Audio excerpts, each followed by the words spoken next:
Hey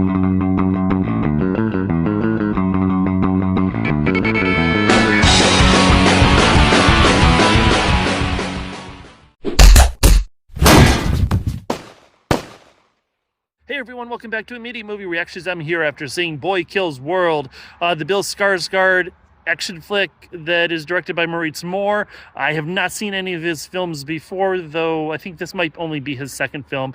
I didn't do a whole lot of research into this before because I kind of wanted to be surprised by what was going on. Bill Skarsgård is the star of this film, though he is deaf and mute, so he doesn't speak throughout it, and his voice is narrated by H. Jon Benjamin, who does Bob's Burgers and Archer.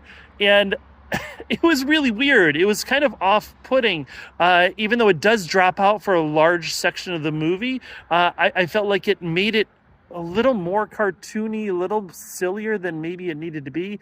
I'm not sure if this movie thought it was trying to be an action comedy or not. I don't know if it was trying to break the fourth wall. I'm not sure that it really knew what it was trying to do besides being hyper violent. Andrew Koji, who is in the show Warrior, which is fantastic, he is in this movie and incredibly underutilized. He plays a revolutionary named Basho. He only has really one action scene, which just is, again, it's a waste for someone of his talent. Yan Ruyan is in this, who is an Indonesian action star. You may have seen him with Iko Uwais in the Raid films. He plays Mad Dog. He's a fucking badass. It's absolutely amazing. I will see anything with him in it. And he kind of makes the film. It's not that it's bad, it's just that it's not super great, if that makes any sense. So this is a story, it's set in a dystopian future where things have happened, who knows? We don't know what country they're in, we don't know if it's in a totally fictional world. It's sort of a Hunger Games where this family has taken over and they keep the Vanderkoy dynasty. How they became a dynasty, how they came into power, none of that matters. The story is completely nonsensical. It has been told 1,000 times before, better in other movies.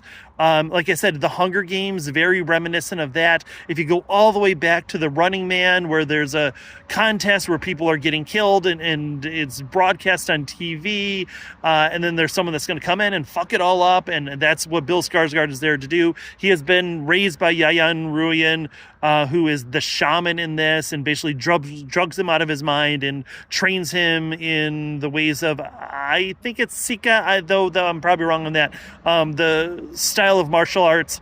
And then he is supposed to go kill Famke Janssen, who for some reason is the head of this family, even though she's in the film for 5 to 10 minutes, maybe. Most of what we see are just kind of flashes of her face. And she's okay. She's really silly. The Vanderkoy family is a bunch of caricatures. This is just something that the story has been told better in other ways. So then what else does it have? It has action. Okay, cool. It has a lot of violence. It has a lot of blood. It doesn't have like Turbo Kid sort of cartoony high level of just spurting blood. There are obviously some very graphic scenes in this. I think that the action films overall, or the action scenes, I think Skarsgård is really good. The problem is the way that it's filmed. It's so frenetic. If you had a problem with Monkey Man, then this will probably be even worse for you. It's very tight in. There is, of course, the obligatory hallway. So there's 2 hallway fight scenes like any Korean martial arts film, and that's or revenge film, and that's kind of what this is, I think, based on. Like I said, it's really derivative of a lot of other things. Except one of the scenes, it's kind of really zoomed in, and what happens is you don't even know what's going on because it's just a tight close-up on Skarsgård's face. A lot of times there's too much scenery, there's too much going on, and it's hard to tell. It's like maybe halfway through the film, they ran out of ideas. They weren't quite sure what to do. So they started filming the fight scenes in so close that you couldn't tell what was going on. And then it kind of almost meanders to a close. There's a twist in this that you can kind of see coming, except that it's also out of fucking nowhere, and I didn't really like it.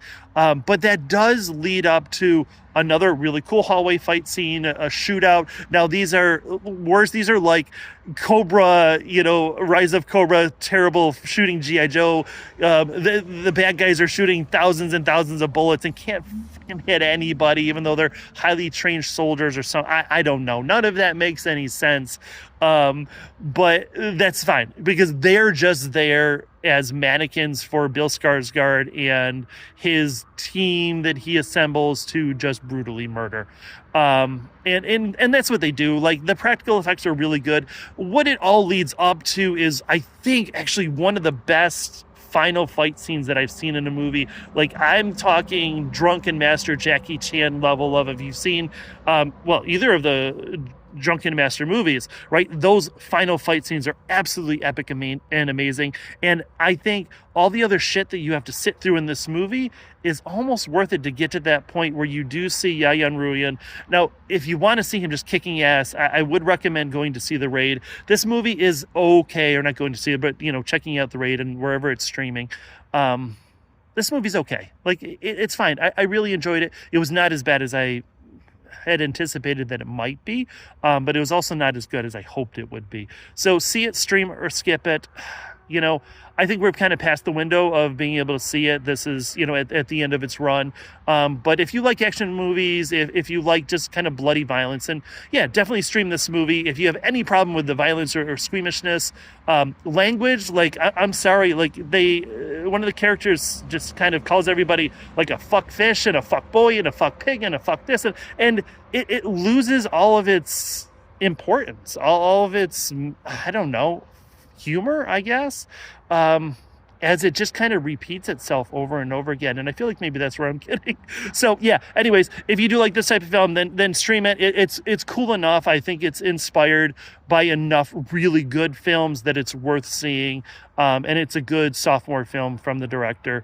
Bill Skarsgård is actually pretty damn good. And so, yeah, there we are.